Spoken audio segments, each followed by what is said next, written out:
आज entrance exam से related एक बहुत इंपॉर्टेंट टॉपिक मैं आपको सिखाने जा रहा हूँ, रादर उसका ट्रिक सिखाने जा रहा हूँ. It's a frequently asked question. सारे एंट्रेंस एग्जाम में ऑलमोस्ट अगर आप देखेंगे तो ये क्वेश्चन आता ही है, दैट इज बॉन्ड ऑर्डर.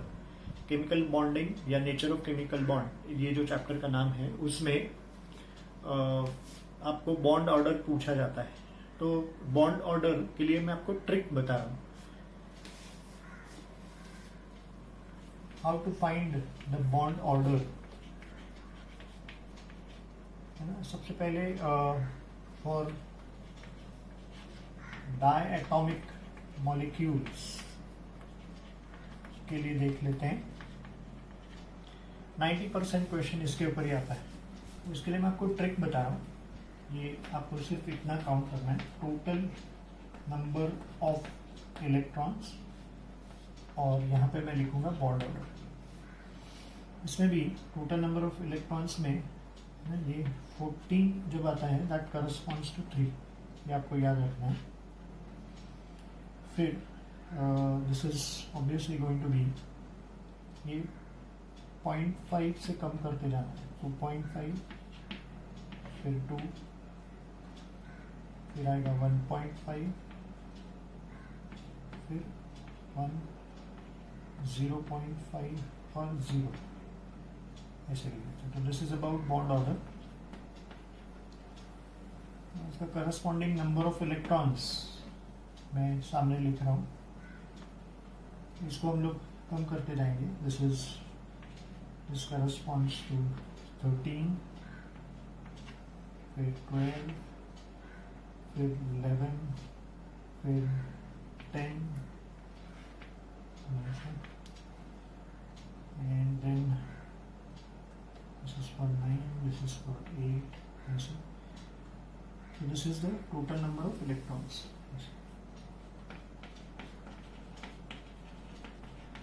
मतलब sum of electrons.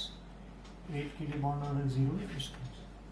इसके आगे भी ऐसे ही करना है. 2.5, फिर 2, फिर 1.5, फिर 1, then 0.5 and then 0. यहाँ पे हम लोग इंक्रीज करेंगे. This corresponds to 15, 16, 17,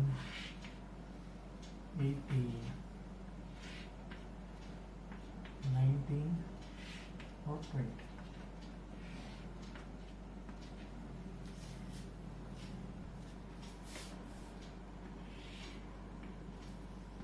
So total number of electrons corresponding to bond order. अभी इसका एग्जाम्पल ले लेते हैं. Let's say oxygen.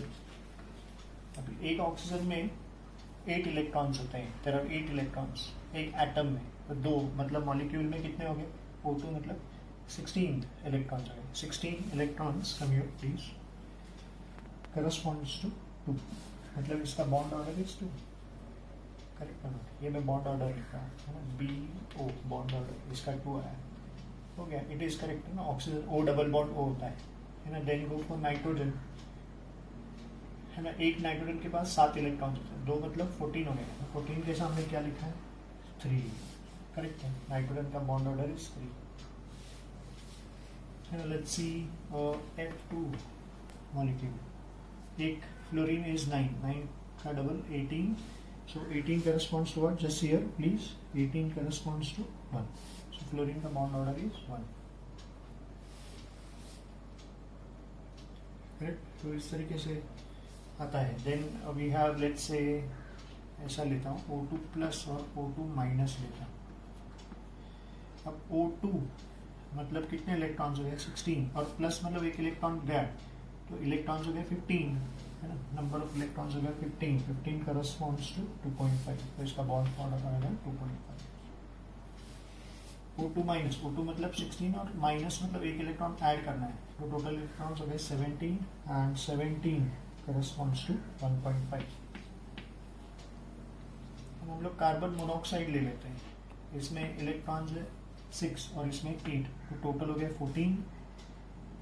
तो 14 करस्पॉन्ड्स टू ये 6 ये 3 है, द बॉन्ड ऑर्डर इज 3। तो इस तरीके से हम लोग जो डाई एटॉमिक मॉलिक्यूल्स है उनके लिए इस शॉर्टकट से जल्दी बॉन्ड ऑर्डर निकाल सकते हैं।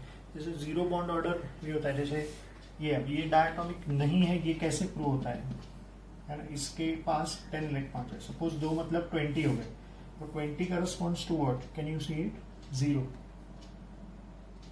है ना। इसका बॉन्ड ऑर्डर 0 है, मतलब है ना Ni2 डज नॉट एग्जिस्ट, ऐसा ये डायटॉमिक हो नहीं सकता है। बॉन्ड ऑर्डर 0 है मतलब Ni2 does not exist.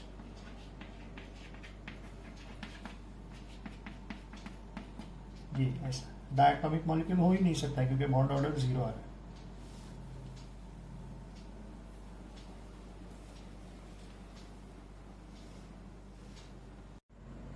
Okay, boron का बॉन्ड ऑर्डर क्या है वो देख लेते हैं। बोरॉन मतलब B2 पॉसिबल होगा क्या, इसका आंसर मिलेगा है ना। बॉन्ड ऑर्डर जब 0 आता है इसका मतलब डायटॉमिक मॉलिक्यूल पॉसिबल नहीं है, तो ऐसा मान लेते हैं B2 होता है। बोरॉन का एटॉमिक नंबर इज 5, मतलब एक बोरॉन के पास 5 इलेक्ट्रॉन है, तो B2 अगर होगा, अपने को मालूम नहीं है कि नहीं, लेकिन मान लेते हैं कि होगा, तो B2 में कितने इलेक्ट्रॉन्स आएंगे, 10 electrons. So 10 electrons just here please corresponds to what is the bond order, ये टोटल नंबर ऑफ इलेक्ट्रॉन्स जब 10 रहेगा तो बॉन्ड ऑर्डर शुड बी 1। इसका बॉन्ड ऑर्डर बराबर आ रहा है 1, इसका मतलब B2 is possible, it is possible, right. Then carbon का देखते हैं, कार्बन C2 पॉसिबल हो सकता है क्या, ऐसा है ना, उसका बॉन्ड ऑर्डर 0 आएगा तो C2 पॉसिबल नहीं है। अब एक कार्बन के पास कितने इलेक्ट्रॉन होते हैं, 6, तो अगर C2 है तो it should be 12 corresponds to what, 2, तो इसका बॉन्ड ऑर्डर 2 आ रहा है, मतलब ये भी पॉसिबल हो सकता है ऐसा। तो ये बेसिकली शॉर्टकट है। अब इसके बाद हम लोग देखते हैं जो रेजोनेटिंग स्ट्रक्चर्स हैं, कई सारे आयन्स हैं जिनका रेजोनेटिंग स्ट्रक्चर्स होता है, उसमें बॉन्ड ऑर्डर कैसे निकालते हैं, ये भी फ्रिक्वेंटली आस्क्ड क्वेश्चन है। Okay, let's see few more examples of some diatomic molecules and some ions, है ना। As many as 4 I have taken, bond order कैसे निकालते हैं।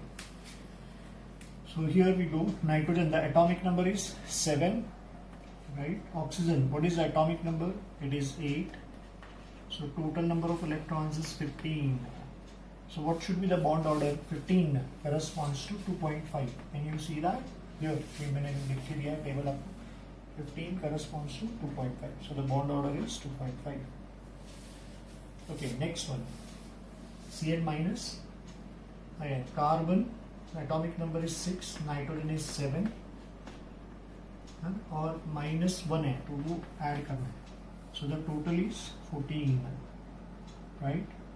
Total number of electrons is 14, so the bond order should be 3, it is, है ना। You see here 14 corresponds to 3, the bond order is 3. Okay, next one please, see here again, carbon atomic number is 6, nitrogen is 7, this time it is plus मतलब एक electron जाएगा ऐसे। So what is the total here? It should be 12, right? So 12 corresponds to 2. The bond order should be 2. Can you see that here? 12 corresponds to 2. Here cyanide, it's only carbon is 6, nitrogen is 7. So what is the total? It is 13, and then 13 corresponds to again 2.5. Let us cross check. 13 here corresponds to 2.5. So in your entrance exam, they may ask you a multiple choice question as, out of these 4, NO, Cn minus, Cn plus and Cn, which is having maximum bond order, है ना, किसका bond order सबसे ज्यादा है, तो obviously ये bond order सबसे ज्यादा है, तो इस क्वेश्चन में आंसर रहेगा Cn माइनस।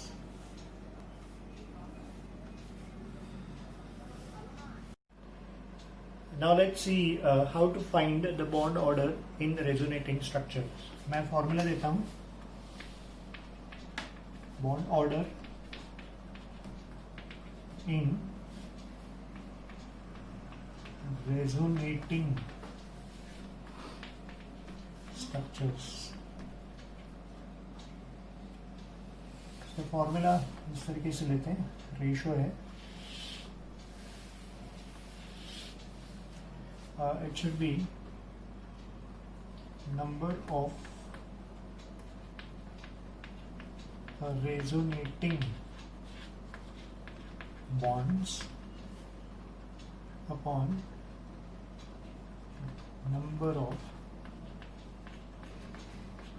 resonating structures। ये फॉर्मूला है, मैं एग्जांपल से समझाता हूँ। पहला एग्जांपल लेते हैं, लेट्स से कार्बोनेट आयन।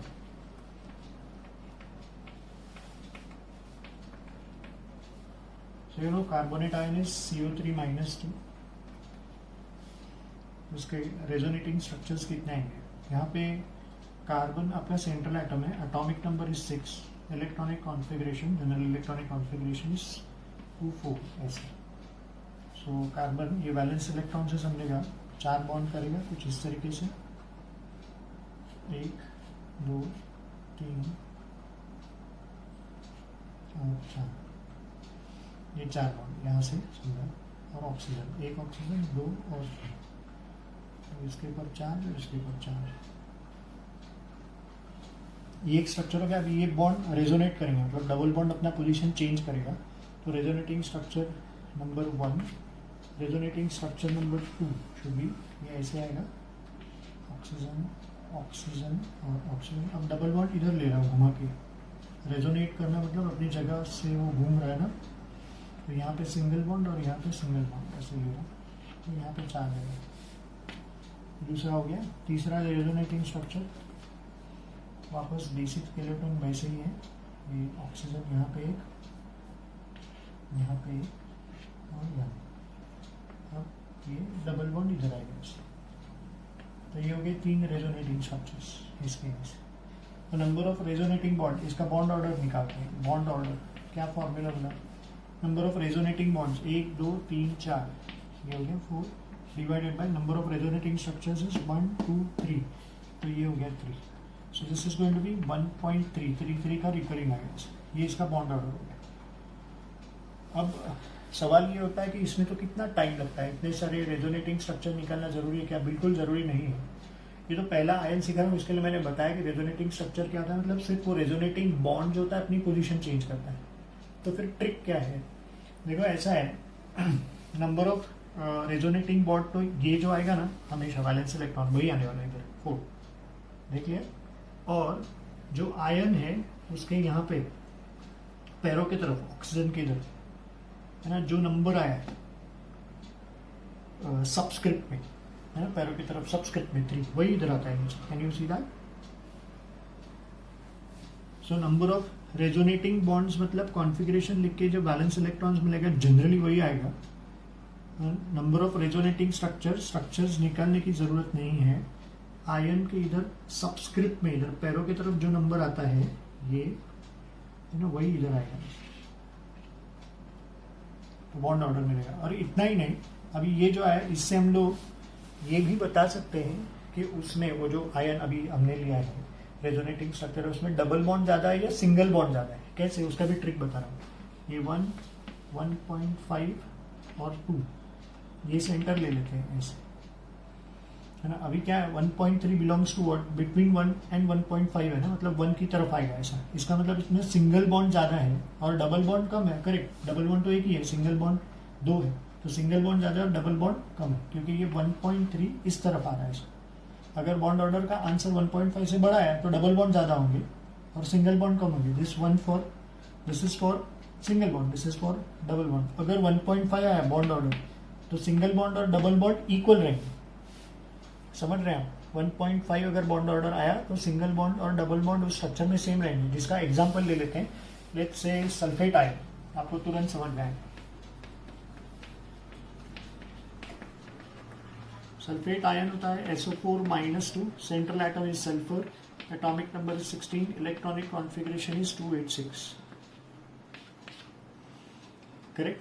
तो इसका तुरंत बॉन्ड ऑर्डर निकालने में स्ट्रक्चर आपको निकाल के दिखा रहा हूँ, इसकी ज़रूरत नहीं है लेकिन जस्ट दिखा रहा हूँ. ये 6 बॉन्ड आप देख सकते हैं, ये ऐसे है. और ये बॉन्ड रेजोनेटिंग बॉन्ड भी काउंट कर सकते हैं. तो जनरली रेजोनेटिंग बॉन्ड यही आता है. कैन यू सी दैट, है ना. 6 है, 1 2 3 4 5 6 ऐसा. करेक्ट. तो बॉन्ड ऑर्डर निकाल लेते हैं. व्हाट इज बॉन्ड ऑर्डर का formula? Number of resonating bonds, ये 6 है ना. स्ट्रक्चर में भी देख सकते हैं 6 है. करेक्ट ना. Upon the number of resonating structures, कितने आएंगे? ये नंबर है ना 4, यही आएगा नीचे यहाँ. तो 6/4 मतलब 1.5 हो गया बॉन्ड ऑर्डर. अब 1.5 कहाँ पे आता है? 1, 1.5 और 2. सिंगल बॉन्ड, डबल बॉन्ड, लेकिन अपना बॉन्ड ऑर्डर तो 1.5. इसका मतलब इसके पास जितने सिंगल बॉन्ड है उतने ही डबल बॉन्ड है. Yes it is. Double bond 2 है, सिंगल बॉन्ड भी 2 है. करेक्ट है ना. तो इस तरीके से रेजोनेटिंग स्ट्रक्चर्स हम लोग बॉन्ड ऑर्डर निकाल सकते हैं. और 2 एग्जांपल्स, एक आध 2 एग्जांपल्स देखते हैं, है ना. जैसे मान लो phosphate ion.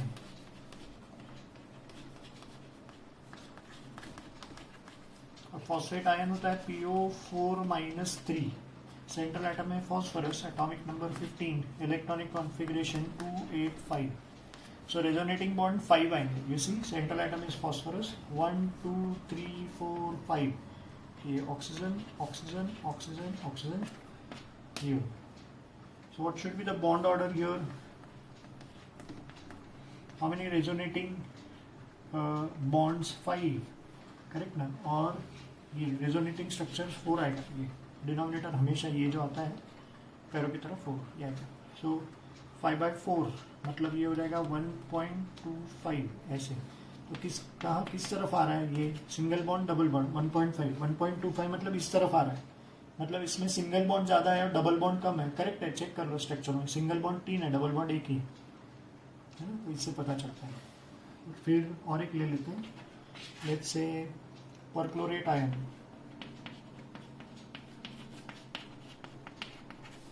which is ClO4-. So central atom is chlorine, atomic number 17, electronic configuration 287.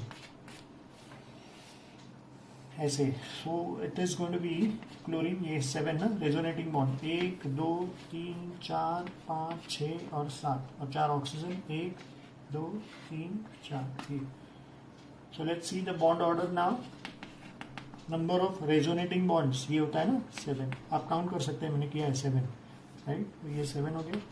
Upon number of resonating structures यही आएगा 4.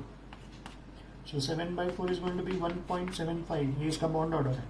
अब ये कहाँ पे आता है ना. 1 1.5 और 2. 1 मतलब सिंगल बॉन्ड, 2 मतलब डबल बॉन्ड. अब 1.75 1.5 के आगे 2 की तरफ आता है. मतलब डबल बॉन्ड ज़्यादा होंगे और सिंगल बॉन्ड कम. डबल बॉन्ड कितने हैं? 1 2 3. सिंगल बॉन्ड 1 ही है, which is correct. So this is the best trick you can find out the bond order in resonating structure. और इतना ही नहीं, हम प्रेडिक्ट कर पा रहे हैं कि उसमें डबल बॉन्ड, स्ट्रक्चर में डबल बॉन्ड ज़्यादा है कि सिंगल बॉन्ड.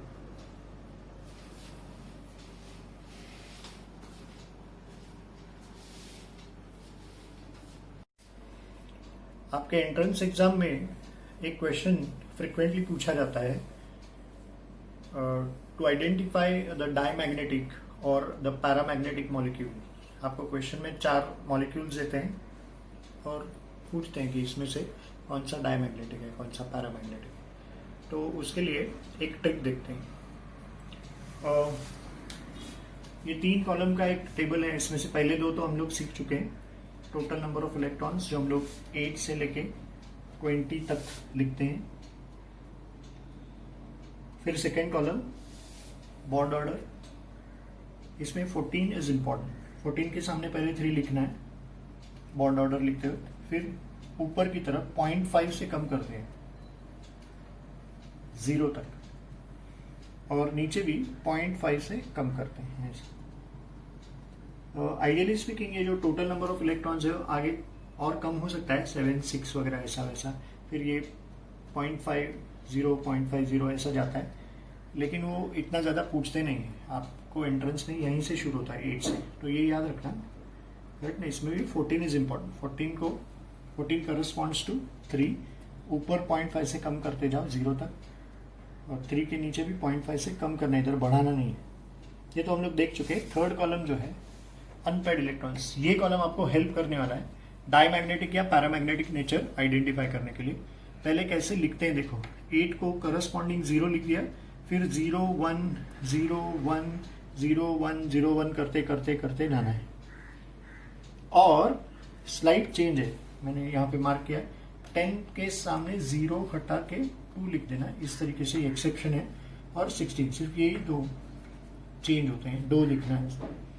तो पहले 0 1 0 1 0 1 लिख दिया और 10 और 16 का है ना 2 और 2 कर दिया।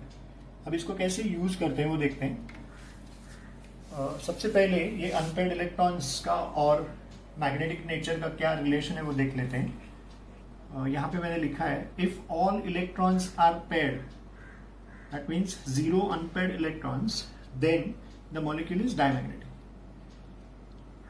सेकेंड केस जो है even if 1 electron is unpaired then the molecule is paramagnetic. इस तरीके से पहचाना जाता है। इसको और अच्छी तरीके से समझने के लिए क्वेश्चन ले लेते हैं, है ना। Let's take one question. C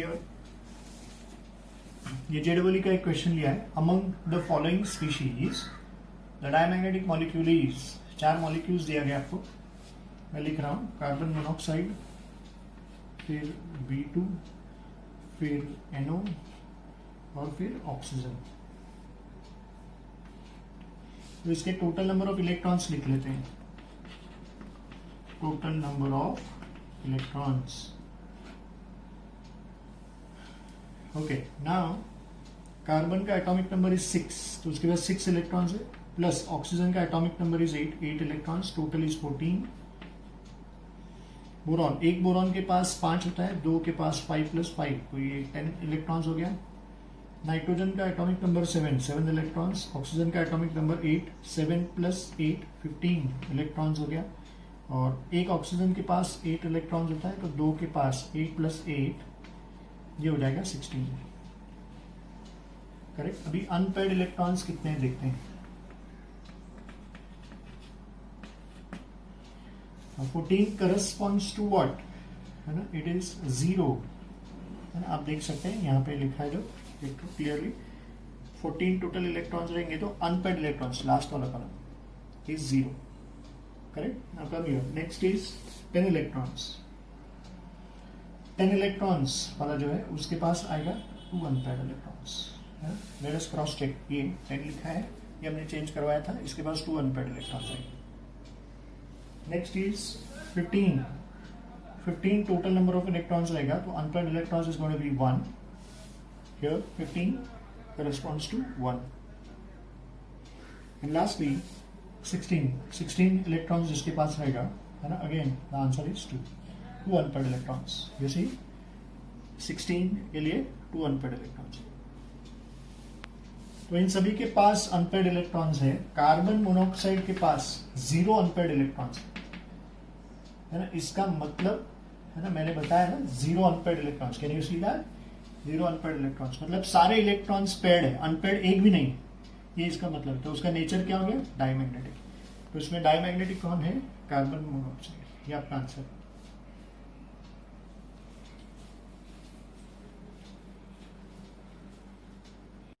bond order से रिलेटेड और एक इंपॉर्टेंट क्वेश्चन देखते हैं जो हर एंट्रेंस में पूछा जाता है, बहुत बार पूछा गया। बॉन्ड ऑर्डर और बॉन्ड लेंथ का relation. Bond length is inversely proportional to bond order. इसका मतलब जिसका बॉन्ड लेंथ बहुत ज्यादा है उसका बॉन्ड ऑर्डर कम होना चाहिए, या जिसका बॉन्ड ऑर्डर बहुत ज्यादा है उसका बॉन्ड लेंथ कम होना चाहिए। Bond length and bond order are inversely proportional to each other. अब उससे रिलेटेड एक क्वेश्चन मैंने लिया है, अमंग द फॉलोइंग स्पीशीज या मॉलिक्यूल्स और आयंस, स्पीशीज में मॉलिक्यूल्स और आयंस लिए, ये ऑप्शन में आप देख सकते हैं, इसमें ये मॉलिक्यूल है, बाकी के आयंस है। So among the following molecules और ions which one is diamagnetic and has the shortest bond length. दोनों 2 क्वेश्चंस है, तो देख लेते हैं हम लोग एक एक। मैं ये आयन और मॉलिक्यूल लिख रहा हूँ, ये C2 लिख दिया, फिर O2 लिख दिया, और फिर O2 -2 और फिर N2 -2। अभी इसमें टोटल नंबर ऑफ इलेक्ट्रॉन्स निकाल लेते हैं।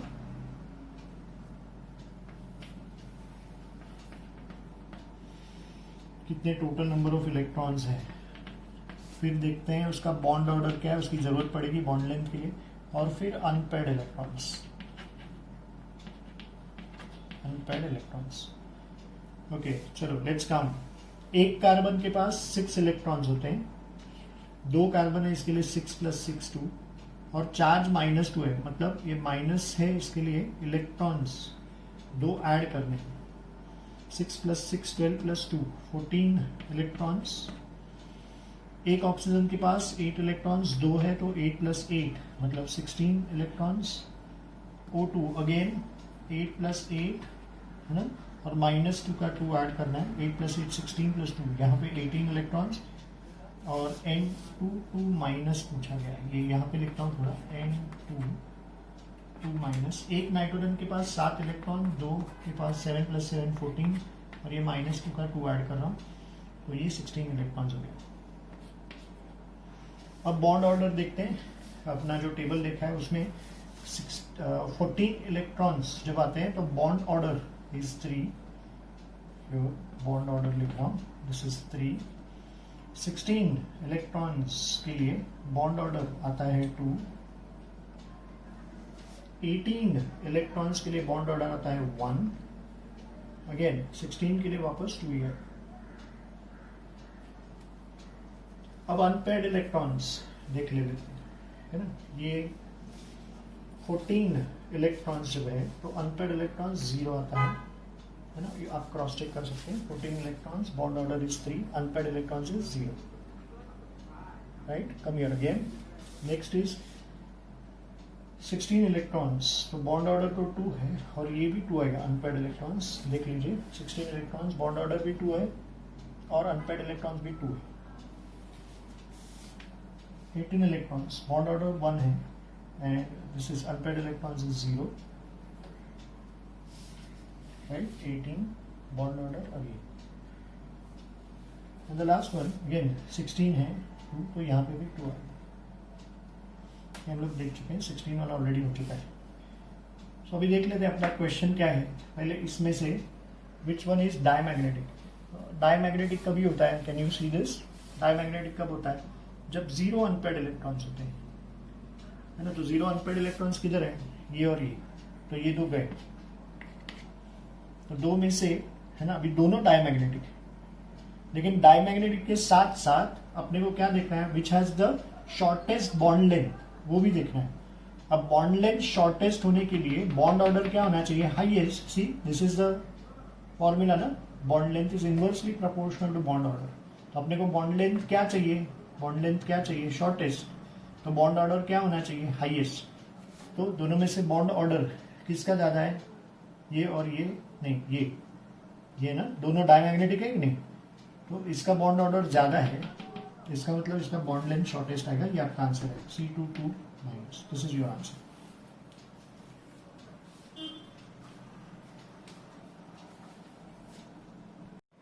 Okay, one more very important question in relation to bond order, that is relation between stability and bond order.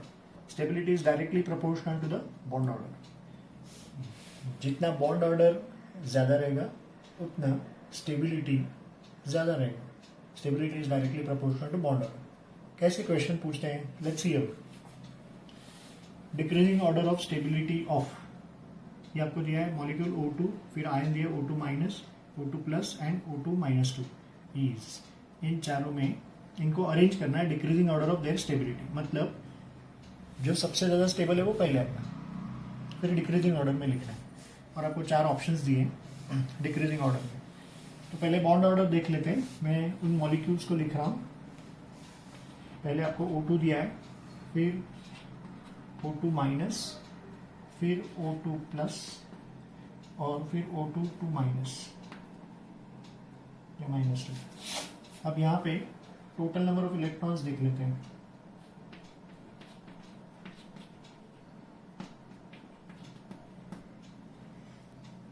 O2, एक ऑक्सीजन के पास 8 इलेक्ट्रॉन्स होते हैं, 2 के पास 16 आएंगे। O2 माइनस है, लेकिन तो एक ऑक्सीजन का 8, दूसरे ऑक्सीजन का 8 और माइनस है मतलब एक ऐड करना है। 8 + 8 16 + 1 17 इलेक्ट्रॉन्स। O2 प्लस है अभी, एक O का 8, दूसरे का 8 और +1 है मतलब यहाँ पे एक्चुअली माइनस होना चाहिए। तो 8 + 8 16 - 1 is 15 electrons. And lastly see here O2 -2 है, एक O मतलब 8, दूसरा O मतलब 8 और -2 का 2। तो 8 + 8 16 + 2 18 इलेक्ट्रॉन्स। अब मैं बॉन्ड ऑर्डर लिख रहा हूँ, करस्पॉन्डिंगली हम लोग बॉन्ड ऑर्डर लिखते हैं। तो जिसके पास टोटल इलेक्ट्रॉन 16 है उसका बॉन्ड ऑर्डर भी ये 2 आता है। फिर 17 टोटल नंबर ऑफ इलेक्ट्रॉन्स रहेगा तो बॉन्ड ऑर्डर आता है 1.5। 15 के लिए बॉन्ड ऑर्डर आता है 2.5, राइट, और 18 के लिए बॉन्ड ऑर्डर आता है 1। ये टेबल के हिसाब से आता है, right. You can cross check with the table. देखो तो 16 का 2 है कि नहीं, दिस ईयर 16 का बॉन्ड ऑर्डर इज 2। फिर 17 है दूसरे नंबर पे, can you see that 17 1.5, 17 is 1.5, 15 is 2.5, 15 bond order is 2.5, 18 bond order is 1, ये 1। तो सबसे इसमें से सबसे बड़ा नंबर कौन है, 2.5। 2.5 बॉन्ड ऑर्डर सबसे ज़्यादा है जो O2 प्लस का है। फिर 2.5 के बाद 2 जो O2 का है। फिर आएगा 1.5 जो O2 माइनस का है, और सबसे लास्ट 1 जो O2 2 माइनस का है। और ये जो बॉन्ड ऑर्डर का डिक्रीजिंग ऑर्डर है वही स्टेबिलिटी का भी है, तो ये सबसे ज़्यादा स्टेबल है। फिर कम, फिर कम, फिर कम, क्योंकि bond order and stability are directly proportional. तो जैसे बॉन्ड ऑर्डर कम हो रहा है वैसे स्टेबिलिटी भी कम हो रहा है, ये डिक्रीजिंग ऑर्डर है। तो ये ऑप्शन आपको किधर दिख रहा है, O2 plus O2, O2 minus and O2, ये फोर्थ ऑप्शन, ये आपका आंसर है।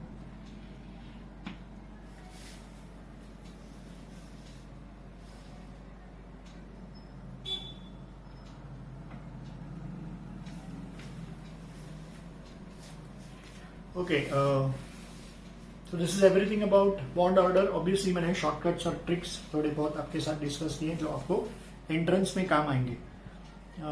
If you have all like whatever we have discuss, कुछ क्वेश्चंस मैंने दिए, अगर आपको पसंद है तो don't forget to press the like button and don't forget to subscribe my channel.